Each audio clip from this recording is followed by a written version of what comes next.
Hello and welcome to part 1 in a series of videos that I'll be putting out this week, where I break down all the fights taking place this weekend at UFC on ESPN +6 from a betting perspective. Now, today's video has got a very different mood about it because I've got to be honest with you, the mood, the tone, the energy this time last week when I put out the first video for UFC London was very different. We were coming off the back of a loss. I was feeling down. And to be honest with you, these YouTube videos, they are a lot of work, guys, and I'm never going to get anything in return for them. Let's be real. The amount of people that search for UFC prediction videos on YouTube is so small that I'm never going to be able to create a massive audience or generate any ad revenue. So last week, I woke up on Sunday, to be honest with you, feeling really down. I felt the Tim Means loss was a big bad beat. Didn't see that coming. And then Monday, when I had to drag my ass out of bed and record one of these videos, I couldn't be bothered. I wasn't even sure if I was going to do it. But whenever I've had that feeling before about anything in life, you have to push through it, knuckle down, keep working, and hopefully things will work out okay in the end. So here I am back with another video, and there is no better way to bounce back from a bad loss with a big profit. And Saturday night was a huge night for me. It was a very big night for me. In terms of pre-fight betting went excellent. I had 3 bets. I went for Mike Grundy at decent underdog odds, Sapabek Safarov at decent underdog odds, and obviously Jorge Masvidal was a very juicy underdog. So a good night's work for me. Also made a very handsome profit in live betting. So all around it was great. A couple of weeks ago, it was a frustrating night. The Tim Means loss pretty much defined my night. I did lose a lot of money on him, but that has totally been eclipsed by the money that I've made on the other 2 events in March so far. Of course, the first week in March hit a huge underdog winner on Diego Sanchez. These underdog winners as well, and also cherry on top of the cake, a very handsome profit in live betting on Saturday night as well. So I hope you also made money, and fingers crossed we can follow up with this profit with another big profit this weekend at UFC Nashville. What I would also say though, guys, is this week unfortunately is a massive, well, it's unfortunate from a YouTube perspective, but it's fortunate from a betting perspective because there is just tons of MMA fights taking place this week. This is a massive week for MMA betting. So around about this time in the video, I would be saying, you know, if you hit the like button below and we get X amount of likes, I'll do a bonus live stream video towards the end of the week. But you've probably noticed that the videos over the last couple of weeks have been coming out later and later towards the end of the week. And that's just because literally now, since the beginning of February, we've been absolutely bombarded by events. I think since like the first week of February, we've had an event pretty much every week, which means for a guy like me that puts tons of research into these fights, it's just getting harder and harder as the events keep piling up. I get a little bit busier and busier because all the things that I haven't got time to do, like answering emails, running social media, you know, looking after my kid, spending time with my family, all that goes on the back burner over the space of the last 6 weeks. And all these little things that I've been putting off, like, you know, printing documents to like remortgage Madame House and fucking all this other shit, like day-to-day life shit, adds up that I haven't got time to do. And then, you know, when we've been doing back-to-back events for 6 weeks in a row, it just starts to get out of control. And this week is a crazy week because, like I said, I think we've had 6 or 7 consecutive weeks now with the UFC. And this week we've got a Bellator event, Bellator 218 on Friday night. Sanchez versus Karakhanyan 2. Should be a good fight. Do like Sanchez in that, although haven't researched it yet. And then also on Saturday afternoon, we've got KSW 47. And I can't wait. I actually look forward to KSW events more than UFC events. The production, the matchups they put on, the fights are just crazy. And also, several betting websites have started to offer live betting on KSW over the last 12 months or so, which is a huge bonus, which is really cool. So the point I'm trying to make is I am definitely committed to doing these YouTube videos. You know, I will continue to pump them out. but they are very, very time consuming. They do take up a lot of my time, and at the moment I'm under an enormous amount of have an enormous workload just to get through 12 to 13 UFC fights in a week. It's very difficult because each fight takes 2 to 3 hours to research. Obviously there's 12 fights a card. You do the math, that's a full-time job, and then some, not including all my family commitments, answering emails, taking care of my members, spending time in my chat room, all that kind of stuff. So what I'm trying to say is my main focus this week needs to be finishing the research on this UFC card and then getting through as many of these Bellator and KSW fights as possible. Because Bellator and KSW, historically, more so KSW, historically KSW has been excellent for betting. So I want to try and cover this card as well if I can. So this week and possibly next week, because there's a Bellator event, Bellator 219, also next week. I don't know how much content I'm going to be able to put out on YouTube this week. Definitely obviously got this video. I'm almost 100% sure I'll be able to do a part 2 to this video with another 3 fights, but I don't know if I'm going to be able to put out part 3 and 4 of this video this week, because I need to put all my time into ensuring I get KSW 47 and Bellator 218 fully researched. Because also remember, several betting websites are now also offering live betting on Bellator events since they did a deal with Sky Sports in the UK.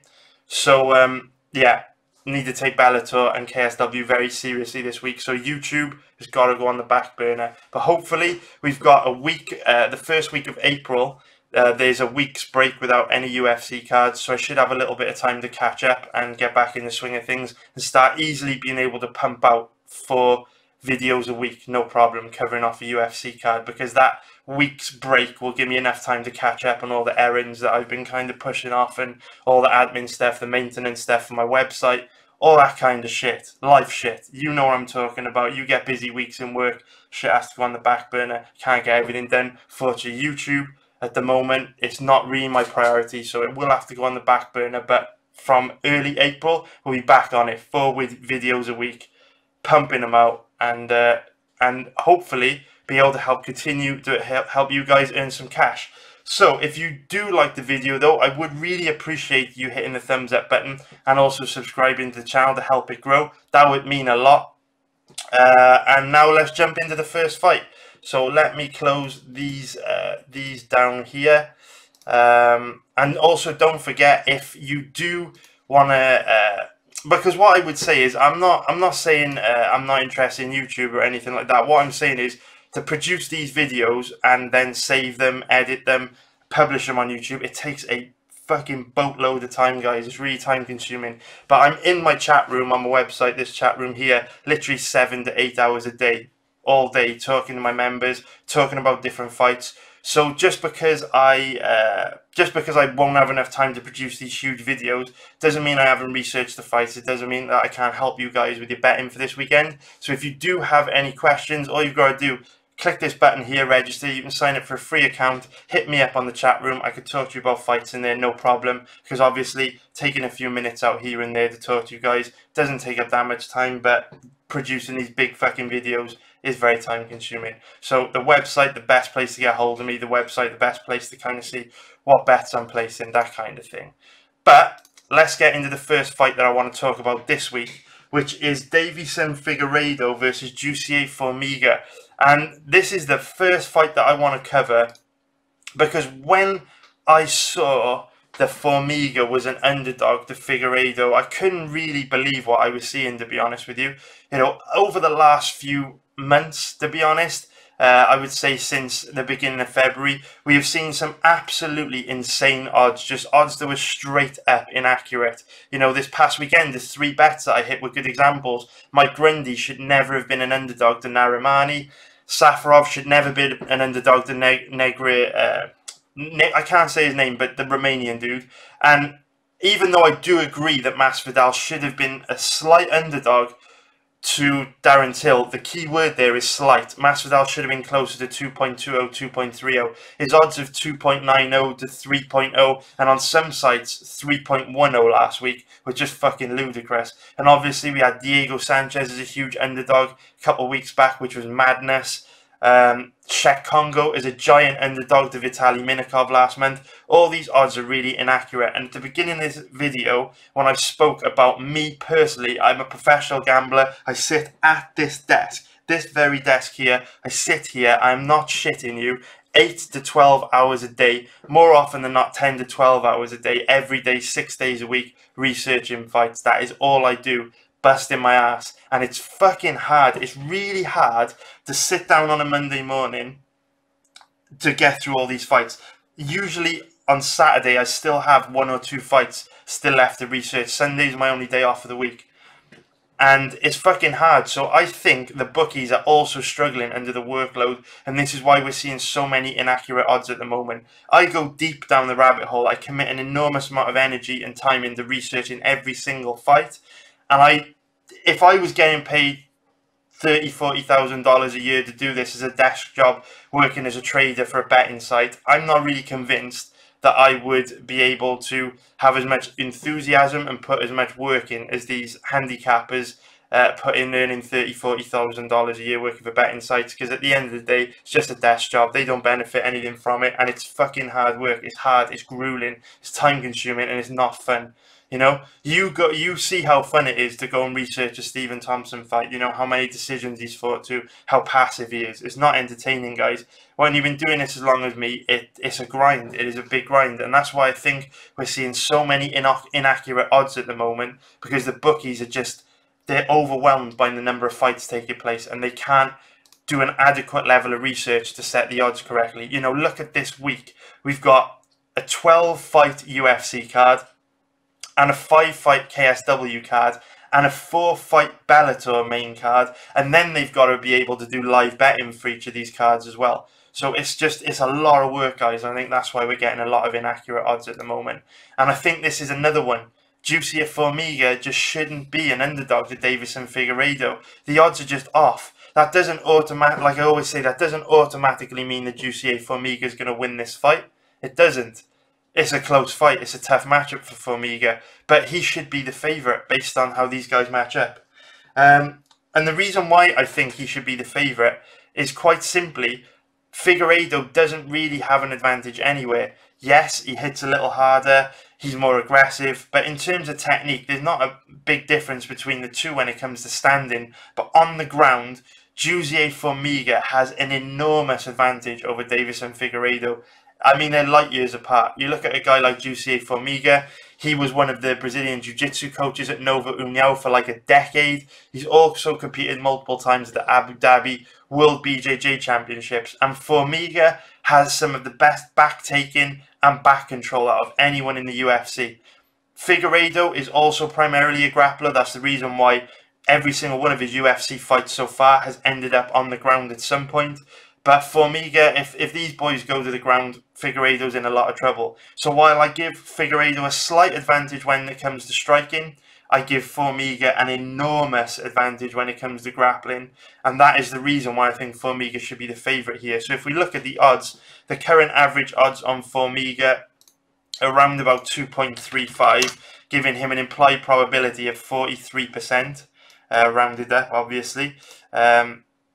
I mean, that's just inaccurate. That is just inaccurate. I mean, at worst, at absolute worst, this is a 50-50 fight, which means if you bet Formiga at these odds, you're getting a generous 7% margin over the betting sites. And again, I do not want to see you babies crying in the comments if Formiga were to lose.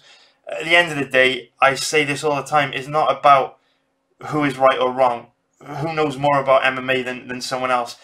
This game is all about identifying all the possible ways that a fight could play out, then working out which is the most likely way that a fight could play out, then looking at the odds, seeing if the risk is worth the reward, and see if it's worth betting on that outcome. That's all I'm saying to you. Figueiredo can absolutely win this fight. 100% he can win this fight. I'm not saying he can't. But the right bet is Formiga. And that is just, there's nothing you can tell me. There's no person on earth. You can give me Robin Black, you can give me Dan Hardy, you can give me any of these analysts. If you sit them down and talk to them about this fight from a gambling perspective, no one on earth can look you in the eyes and say Figueiredo is a good bet here, because he's not. So if we go into how these guys match up from a technical point of view, Jussier Formiga, for the majority of his career, faced the same kind of problems that a lot of pure Brazilian Jiu-Jitsu based fighters faced, in that he was an elite level grappler, but he didn't possess the offensive wrestling skills to take his opponents down. So he found himself in a position where when he could get his opponents to the ground, he was devastating, but he really did struggle to get his opponents down. And he trained at Nova União for a long time and really didn't develop any wrestling skills at all, or any takedown skills. And that's not really surprising, training at a gym like that, because if we think about it, you know, Nova União, aside from Hacker and Diaz, most of their top name fighters, their high level fighters, are primarily strikers. You know, you think over the 10 years that Formiga was training there, you'd have Jose Aldo, Junior Dos Santos, Reynan Barão, Johnny Eduardo, guys like that, who their entire fighting style centered around keeping fights standing, not taking guys down. So it's no surprise that Formiga has struggled so badly throughout his career to take his opponents down. Having said that, one of the benefits of training at a gym like Nova União is that even though Formiga's striking isn't the best, you know, offensively he's not very dangerous at all. He focuses more on defense, but his striking defense is very, very good, because he's obviously been sparring with guys like Reynan Barão, Johnny Eduardo, Jose Aldo. So if we look at Formiga's record, you know, this is a guy with 27 pro fights. And if you look back through his record, he's only lost. There's one against Joseph Benavidez, one against Dodson. He's only lost 2 fights. By two fights due to strikes, his 27-fight career. That's extremely impressive for a primarily a BJJ guy with not really that much offensive striking to back his opponents up and gain respect when fights are standing. And it's also very good considering the fact that he has historically badly struggled to take his opponents down. You know, this is a guy that's been consistently competing against some of the best flyweights in the world, and he hasn't lost a fight due to strikes since he was knocked out by Joseph Benavidez almost 6 years ago. And his only other knockout loss was to John Dodson, when John Dodson was absolutely smashing people in the bantamweight division, I believe. No, it was flyweight. Okay, couldn't even remember when the flyweight division came in. That would have been quite early on in the flyweight division being a thing. So yeah, Formiga isn't the best striker offensively. I mean, neither is Figueiredo, to be honest with you. In terms of striking technique, I'd actually say Formiga's a slightly better technical striker, but Figueiredo's way more aggressive and he hits much harder. Formiga's just focused on his defense. But obviously, both these guys are grapplers. And if this fight goes to the ground, Formiga's got a massive advantage. So what are Formiga's chances of getting this fight to the ground? Well, if this fight took place 2 years ago, I would have said not very good at all. Because like I said, Formiga, trained at Nova União, didn't really have any offensive wrestling at all. But when Formiga lost this fight to Ray Borg back in March 2017, he decided to move his training to American Top Team, which I believe is one of the best MMA gyms in the world. And since then, he's gone 3-0. Now, granted, he's gone 3-0 against 3 guys that don't historically have the best takedown defense.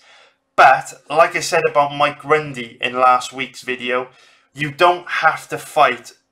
I hate it when I see people online when they'll be like, oh, fucking so-and-so shit, he hasn't fought anyone. Well, no, you fucking goofball. It doesn't matter.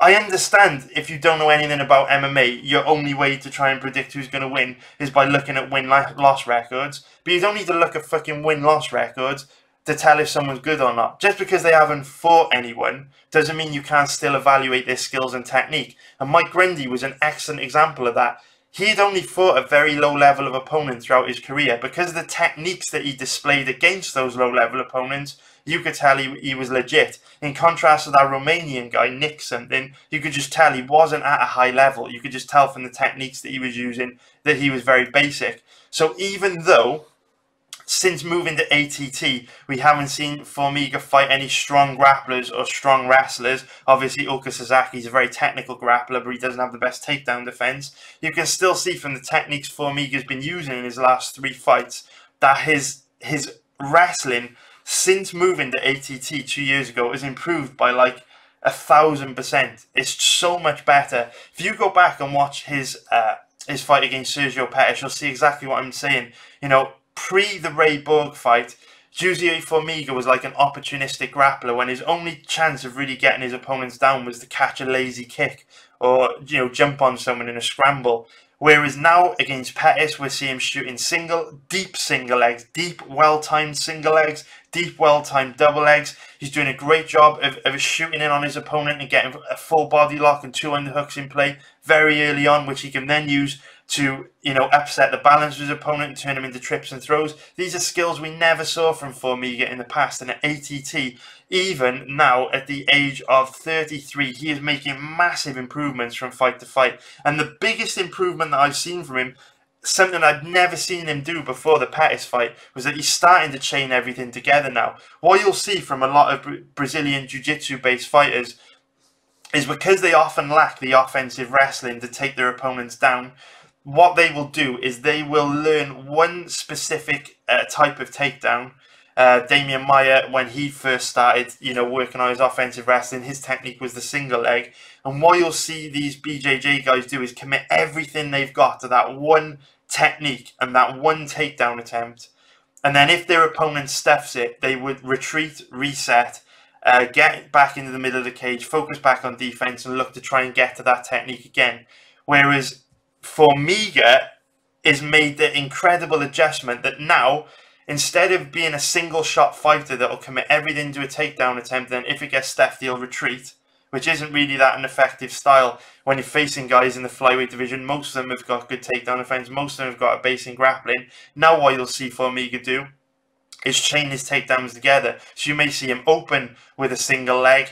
Once he's got his opponent tied up, he'll try and transition to the double leg. If he doesn't get the takedown off the back of that, he'll go to the full body lock and then try and take the back. And that is significant because very few guys in the UFC take the back better than Formiga, and very few guys in the UFC have the level of back control that Formiga has. And another brilliant thing about that particular type of chain wrestling that Formiga's developed since moving to ATT is that it's a natural instinct for a lot of grapplers to give their back up when defending takedowns and working their way back to the feet. And if you go watch Davison's Figueiredo fight against Jared Brooks, you'll see that when Brooks was able to get him down multiple times throughout that fight, when Figueiredo was working back to his feet, he would give his back up a lot. And you cannot give your back up to Formiga. If you give your back up to Formiga, if you let Formiga get 2 hooks in on your back, the round's done. You're gone. It doesn't matter if you give your back up in the first 5 seconds of a round or the final 5 seconds of a round. He has your back for that entire round. You've lost that round. It's done. That's if you make it to the end of the round. He doesn't catch you with a rear naked choke. So Formiga's back control is devastating.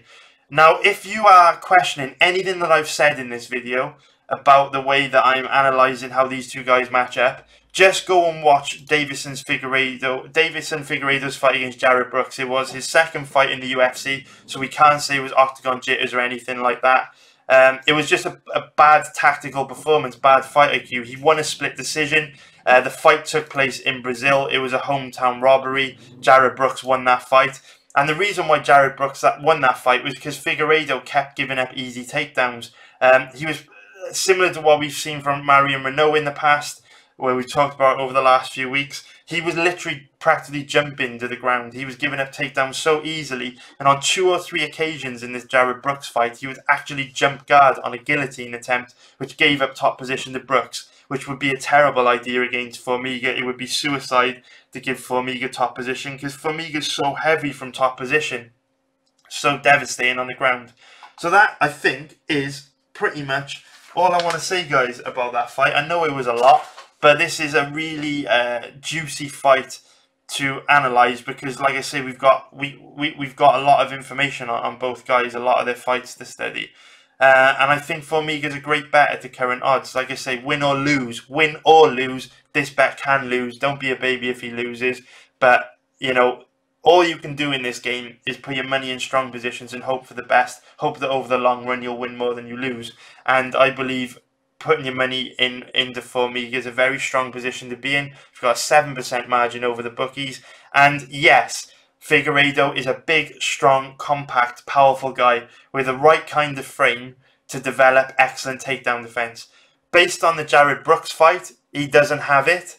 but he could develop the kind of takedown defense to shut down a guy like Formiga's takedown attempts. It could happen. It could absolutely happen. He could have gone back to the drawing board after the Jarrett Brooks fight and developed those skills. But all we can do is bet based on the information available to us, and we can't assume that he has. Formiga's making big improvements. I'm sure Figueiredo is too, but based on what I've seen, I like Formiga in this fight. So now let's move on to the next fight, which is going to be another... I've made a mistake on my notes. But this next fight is featuring another guy whose name popped out at me straight away. And the name's obviously John Makdessi. I remember seeing Jesus Pinedo in his UFC debut against Devin Powell. And to be honest with you, he didn't look that good at all. So when I saw that he was fighting with a tough, well-rounded veteran like Makdessi, instantly I thought that Makdessi could be a decent bet. What I would say about Pinedo before we look into this fight's odds, is that he's only 22 years old, so he's going to be making massive improvements from fight to fight. And at just 22 years old, he already has a massive amount of experience. You know, he's had 21 pro fights so far. So for a 22-year-old, that's a massive amount of fights to have. You know, here we can see, you know, just a lot of experience, and a good amount of fights early on in his career went the distance, which is also really good to gain experience. Doesn't matter, you know, how bad the guys you're fighting, it's really good to get that competitive experience in a competitive environment.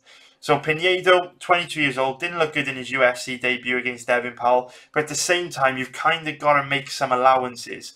Fighters never perform at their best in their UFC debut. You know, one of the best recent examples I can think of is Ariane Lipski, who lost, you know, a couple months ago to Joanne Calderwood. If you go and watch Ariane Lipski's fights from KSW, it's like a completely different person to the fighter that fought Joanne Calderwood in her UFC debut. In KSW, she's fighting at a high pace for 5 rounds, you know, 25 minutes, light on her feet, knockout power, very technical on the ground, very aggressive. Whereas against Calderwood, after 5 minutes, she was flat-footed, taking deep breaths, she looked slow, sluggish.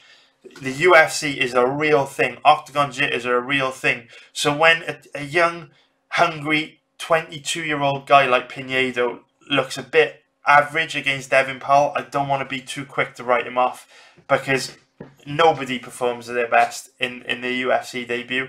Start to see their best, you know, after second and third fights. So if we do jump into taking a look at the odds on this, because like I say, Makdessi did jump out at me straight away.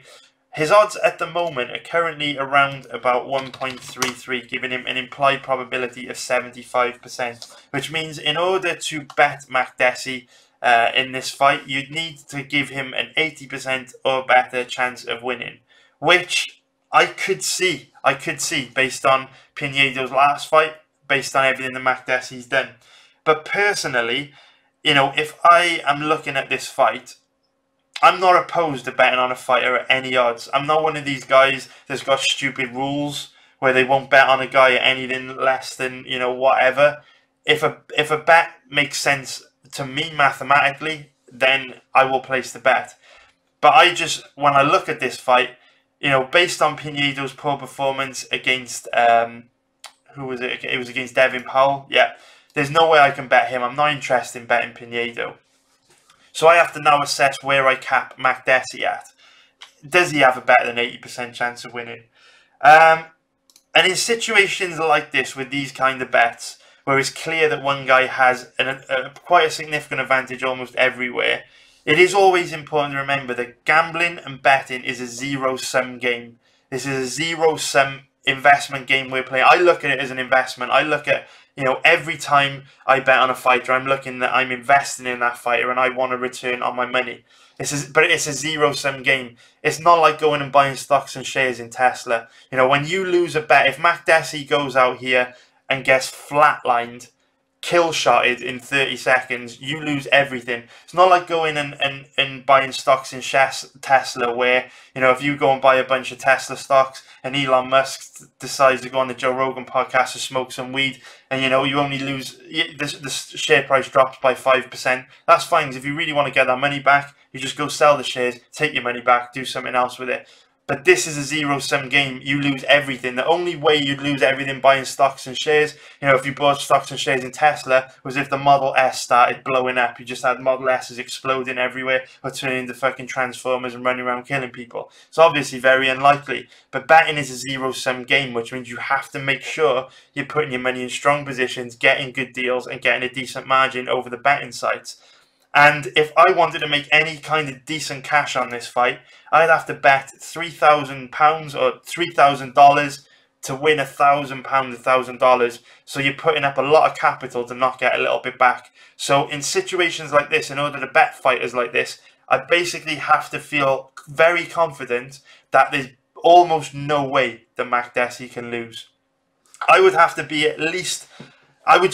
he would have to have basically no way for Makdessi to lose. And unfortunately, there are a couple of red flags with Makdessi, which makes me think that Pinedo does have a shot here, no matter how slim it may be. The first thing that I've noticed is that Pinedo will have a very big size advantage. He's 6 foot tall with a 74-inch reach, while Makdessi is only 5'8" with a 68-inch reach. So you would expect Pinedo to tower over him. You know, there's no doubt that Makdessi's a more technical striker, but, you know, with a 6-inch reach advantage and a significant height advantage too, it's not going to be easy for Makdessi to get inside and land power shots on Pinedo, no matter how low level Pinedo may be. And also, what I have noticed about Pinedo is that even though he didn't look great against Devin Powell, he does have that killer instinct. I went back and, to be honest with you, these recent fights from him, I say this regularly, I don't like going much further back in a fighter's career than 2 years because, you know, say for example, Jose Formiga's fights from the last 3 or 4 years weren't available. Say Formiga's fights from the last 2 years weren't available to study online, and you judged Formiga based on his performances from 2 years and further back, you would be studying a completely irrelevant fighter that was completely different now. You'd be thinking he'd have no chance of taking Figueiredo down. Whereas we know in the last 2 years, he's developed the kind of wrestling to take Figueiredo down, hopefully. Again, that's the reason why I don't like looking further back, especially in a young fighter's career. Because if you think about it, back in 2016, you know, Pinedo is probably 19, 20 years old. So he's going to have improved so much since then. And unfortunately, over the last few years, it's only really clips of these fights that are available. But from watching these clips, what I can tell you is that he does look quite aggressive and he does go for the kill when he has his opponents hurt. And that's significant because obviously when you have such a size advantage, when you're a lot taller, it opens up more opportunities to land big shots. You know, Makdessi is quite a short guy. Pinedo's a tall guy. And I've noticed Pinedo does have very powerful, nasty kicks. You know, just if you look at the physics of it, it's going to be easier for a tall guy to land a vicious head kick on a shorter guy. It's just the way it is. So that size difference is a red flag for sure. Another size difference is that unfortunately something's happened to Makdessi in his career which changes a fighter forever. If you remember back in 2015, John Makdessi fought Donald Cerrone and broke his jaw and fought. Cerrone broke Makdessi's jaw. And a broken jaw injury is probably, in my experience, the most devastating injury that an MMA fighter can sustain. When a fighter breaks their jaw, they are never the same again, ever. I don't know if it's a physical thing, you know, if their jaw's weakened and they just can't take a shot like they used to, their chin's not the same, but it probably more psychological. But whatever it is, fighters are just never the same after breaking their jaw. They can't take a punch in the same way. They're not as confident. They're not as aggressive. And I just think it's because it's such a painful injury and it's so debilitating. Obviously, you know, having to feed yourself with liquids through a straw for fucking 4 to 8 weeks. Devastating rehab. It's just brutal. It is absolutely brutal. So once a fighter's broken their jaw, to be honest with you, I would never bet on them against any other able-bodied professional mixed martial artist. I don't think I've ever bet on a fighter before that has broken the jaw. It's just not something I do. It's a huge red flag, so I can't do it. Also, the knockout to Lando Venata was a long time ago, but it was a devastating KO. Devastating KO. And again, that's the kind of KO that will change a fighter forever. Makdessi went stiff. He was very badly knocked out in that fight. So even though, you know, two bad losses in terms of the damage he took in the last 4 years may not sound like a lot, but it can be, and it is. And Pinedo's a young, hungry, aggressive guy that looks like he could hurt Makdessi. Obviously, he can't compete with him in terms of skills, but we saw just, you know, last week Tim Means dominating Nico Price everywhere. Tim Means literally dominating Price everywhere, manhandling Price on the ground. He was big brother in Price, dominating the striking exchanges, picking him apart, and then one shot changed everything. And Tim Means is a guy whose chin is never in question. He's got a granite chin. I think he's been knocked out like one time in... No, actually, Means had never been knocked out in 40 pro fights. Never been knocked out in 40 pro fights. And Price got it done. And now you want to look at a guy like Makdessi, who's had a broken jaw, which affects a fighter's ability to take a punch, who suffered a brutal KO to Venata in the last, you know, 2 and a bit years. It's a risk, especially with the size difference, especially with how aggressive Pinedo is early on in a fight. So I would recommend, I think I said everything I want to say on that. Yeah, I would recommend passing on that fight, guys. I know a lot of people are going to be looking to bet Makdessi. A lot of people are going to be looking to put him in parlays and accumulators and things like that, but I'm just not interested. Just not interested. We made a bunch of money last week, and there's going to be much stronger places to put your money this weekend with Bellator, KSW, and a 12-fight UFC card. There's just no need to put your money in marginal positions like this. You know, a lot of the time you can help the odds make a decision for you. You know, Joe Duffy last weekend was a good example. Did I think Joe Duffy was going to beat Mark Diakiese? Absolutely fucking yes, I did. I thought Duffy was going to beat Diakiese. A lot of people thought Duffy was going to beat Diakiese. But Duffy's odds all week were floating around 1.53, giving him an implied probability of 65%. And to get any value on that bet, you would have had to have capped Duffy at 70% or better. And it's just a stretch. It is a fucking stretch. So my biggest piece of advice to you would be, you know, no one's going to tell you that they think Pinedo's going to win. That's not what I'm trying to say.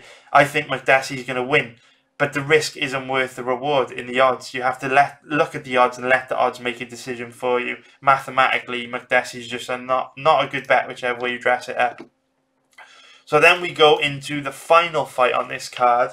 The main event, which is Anthony Pettis against Stephen Thompson. Now, to be honest with you, I was a little bit surprised when I saw the odds for this. I don't know why. I really don't know why. But I just thought the odds... I don't know. Obviously, Pettis was going to be a big underdog. But I didn't think... Sorry, I got something in my eye. I didn't think Thompson would be as big a favourite as he is here. But, you know, whatever. That's all I would say. I was quite surprised at the odds. The first thing that obviously jumps out to me here is that I thought Stephen Thompson would have a big size advantage over Andy Pettis. Because obviously Pettis has competed as low as featherweight and Thompson's a big welterweight. But then last week I also thought Darren Till would be much bigger than Masvidal. And really, when you looked at the tail of the tape and them squaring off on media day, wasn't really that much of a big difference in size. I think Till was like an inch taller and they both had the same reach.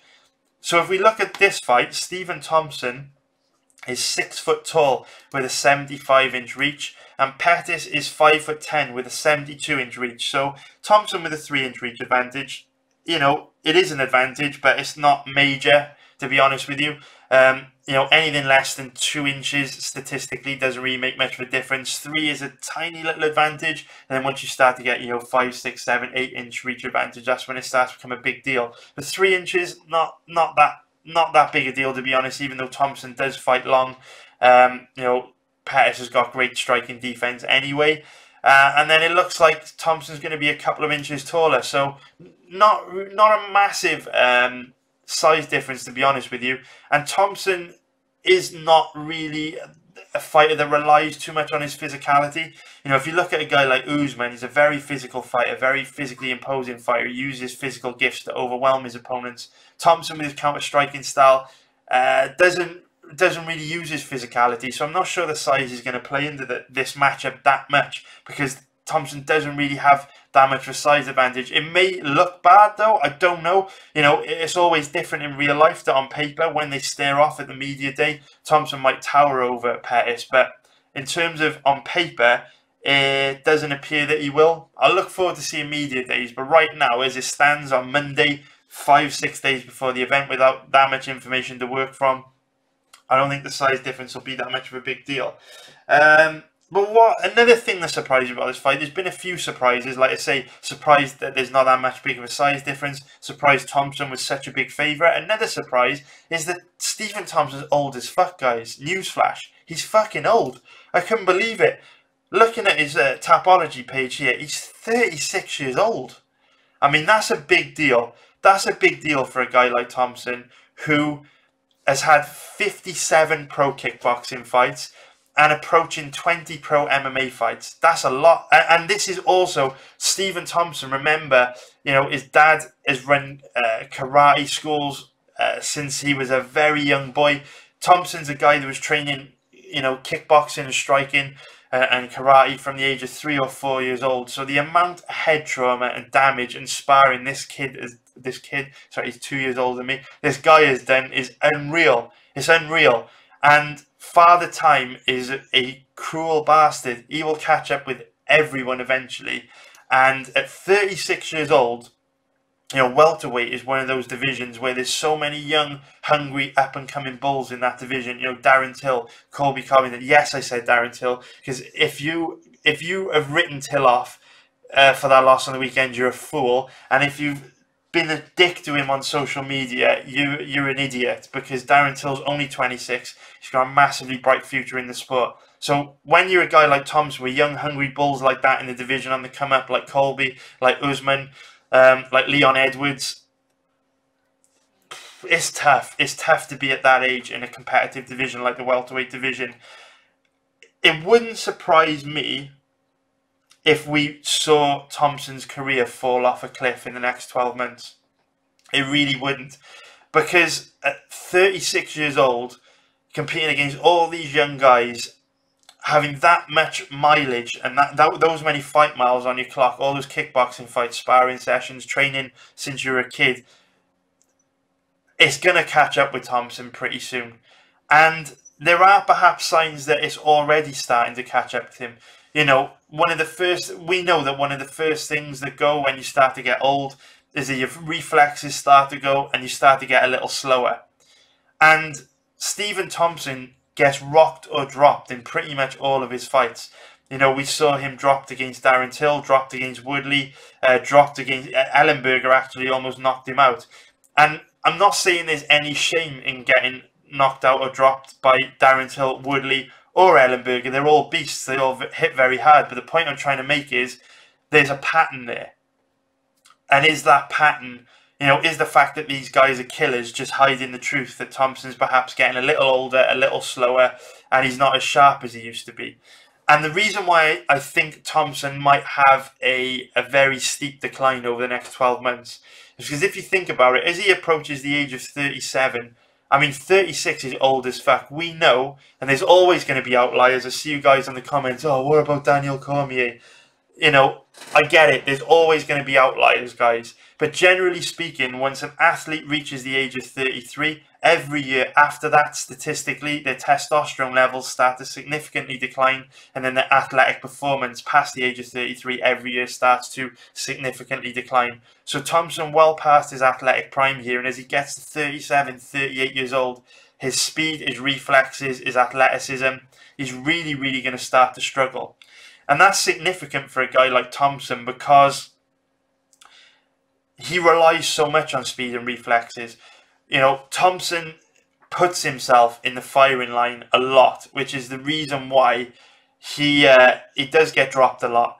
Now, he's excellent, he's amazing, he's a very technical striker, but he's a counter striker that fully commits to his counter strikes.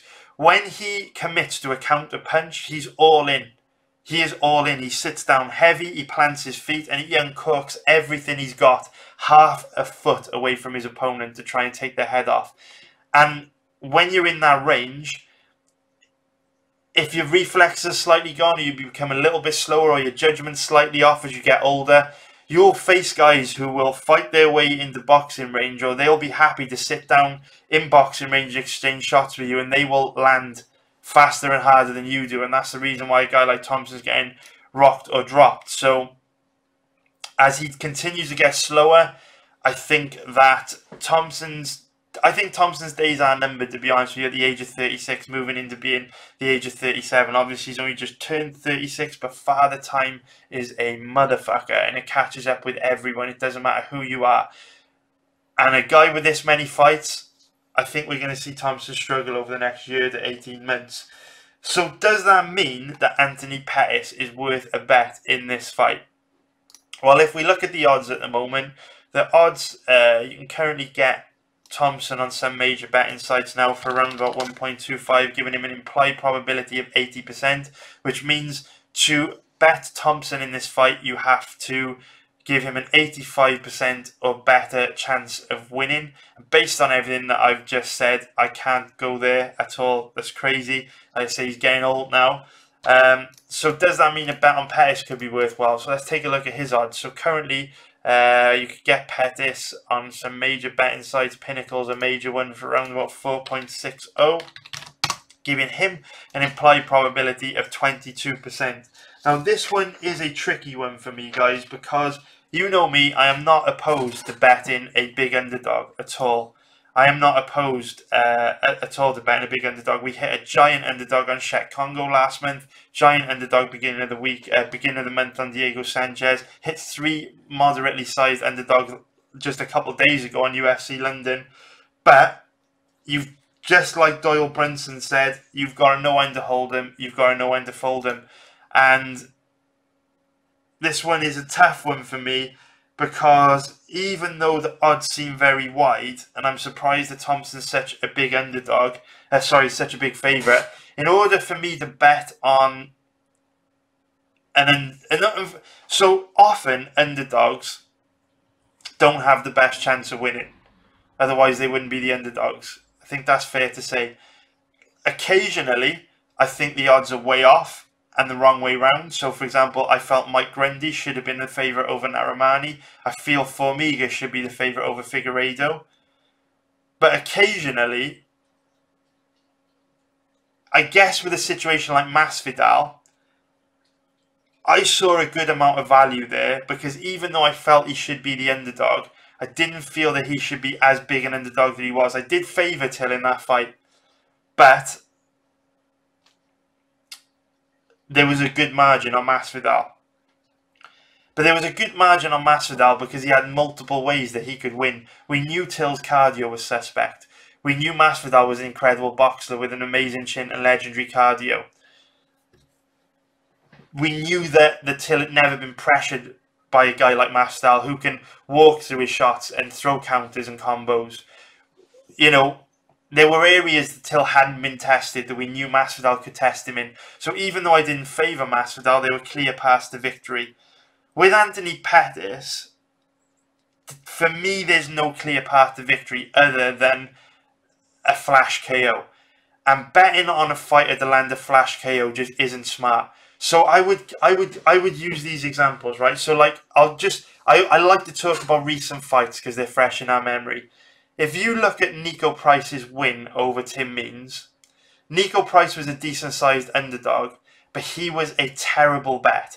And I'm not just saying that because I lost money on Means, but Nico Price was a terrible bet because he didn't have a path to victory. We saw early on in the fight, Tim Means dominating him on the ground to completely toy him with him and manhandling him.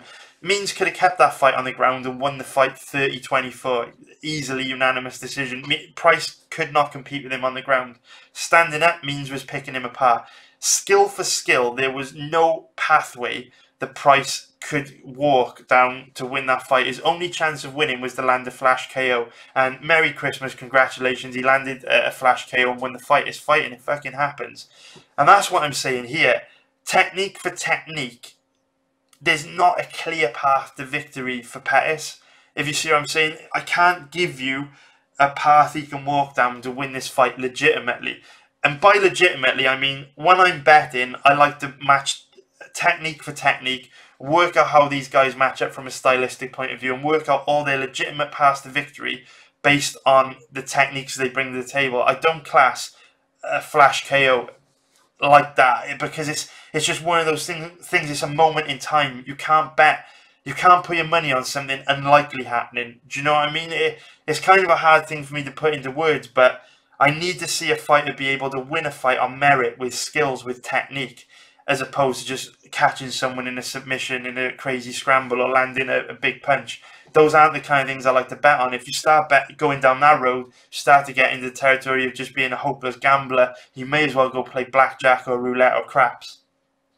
So I like to bet on clear paths to victory. And to be honest with you, I don't see one for Anthony Pettis, because both these guys are counter strikers. Neither guy likes to lead, which means I think the most likely thing we're going to see in this fight is a very passive, tentative, awkward striking matchup where neither guy really wants to commit. Neither guy really wants to go first. So it's very close, you know.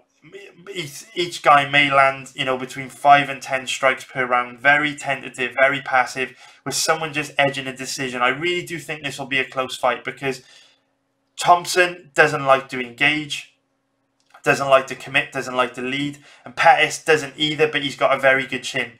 You know, so even though if Thompson were able to land some big shots, it's hard to put Pettis away with one punch. His chin is legendary.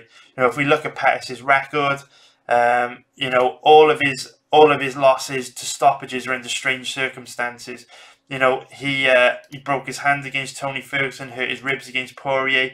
It says that he lost due to punches against Max Holloway, but Pettis actually broke his hand in the second round and then kind of looked for a way out against Holloway. He didn't really want to fight anymore. And then aside from that, you know, all his losses are really decisions. So Pettis, even with all the wars he's been in, even with all the damage that he's taken, tends to be injuries that end up gifting his opponent's wins inside the distance as opposed to his chin.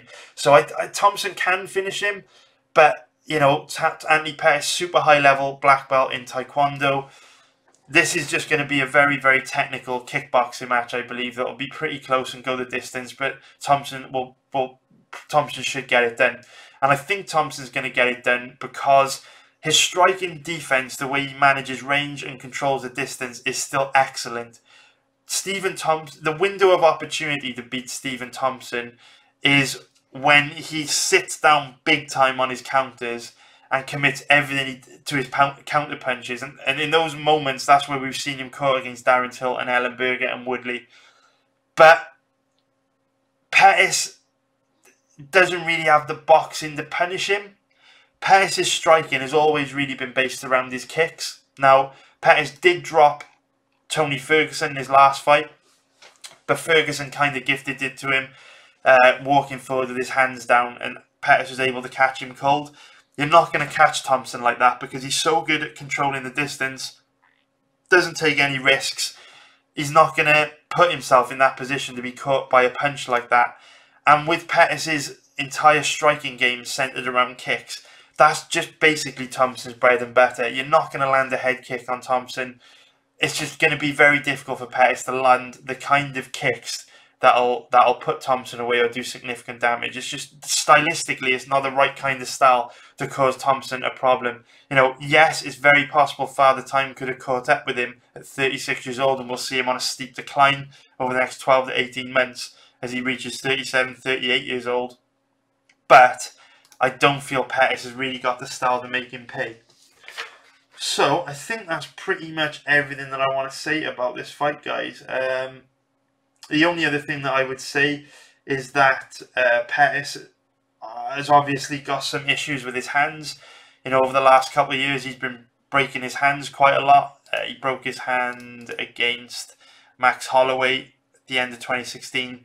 broke his hand against Tony Ferguson. Obviously, as we know, once a hand becomes weakened, it tends to become much easier to break, and once you break it once, it becomes a recurring injury. We saw it disrupt Michael McDonald's career, who's now in Bellator, but hands just keep breaking.